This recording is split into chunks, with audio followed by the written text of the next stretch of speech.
சற்று முன்பு அரசியலை விட்டே விலகுகிறார் முதலமைச்சர். மிக முக்கியமான ஒரு தகவல் ஒன்றை பார்க்க போகிறோம் நண்பர்களே.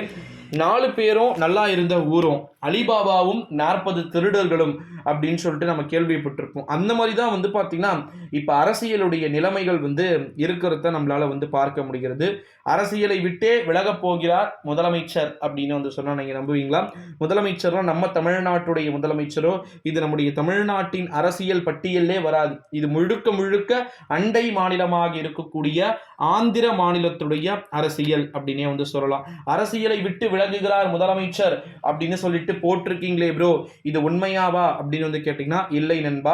நன்றாக ஒன்றே ஒன்று நீங்கள் புரிந்து கொள்ள வேண்டும்.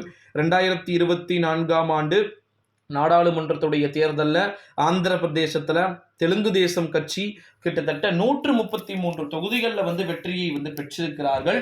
போட்டியிட்ட கொஞ்ச இடங்களில் தான் தோல்வியே அவங்க பெற்றிருக்கிறாங்க. மற்றபடி ஒரு 90-95% வெற்றியை பெற்ற ஒரு தேர்தலாக இருக்கு. தமிழ்நாட்டில் இப்போ 234 தொகுதி இருக்குன்னா அதுல 200+ அப்படின்றது தான் இங்க ரொம்பவே மிகவும் முக்கியத்துவம் வாய்ந்ததா இருக்குது.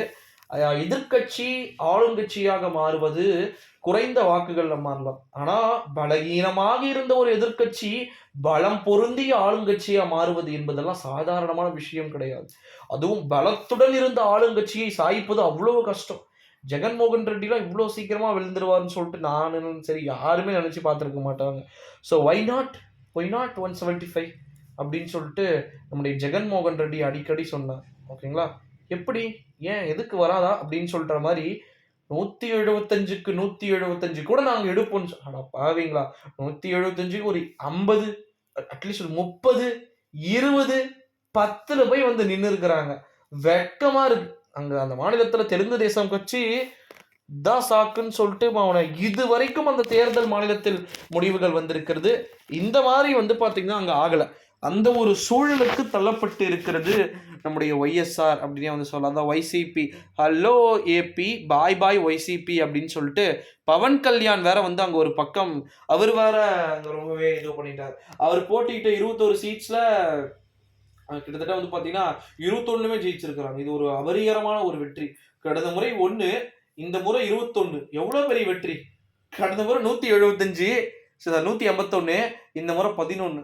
இது எப்படி இப்போ மீதி 100 எவ்வளவு பேரு? கிட்டத்தட்ட 140 பேர்கிட்ட எங்கப்பா போனாங்க? சத்தியமா தெரியல. 140 பேர் தோத்துருக்காங்க கடந்த தேர்தலைகள் காட்டிலும். ஸோ அதனால ஜெகன்மோகன் ரெட்டி பாடத்தை கற்றுக்கொண்டார் அப்படின்னே சொல்லலாம். இதனால அரசியலை விலக போறதாவும் தகவல் வெளியாயிருக்கு. ஸோ வெயிட் பண்ணி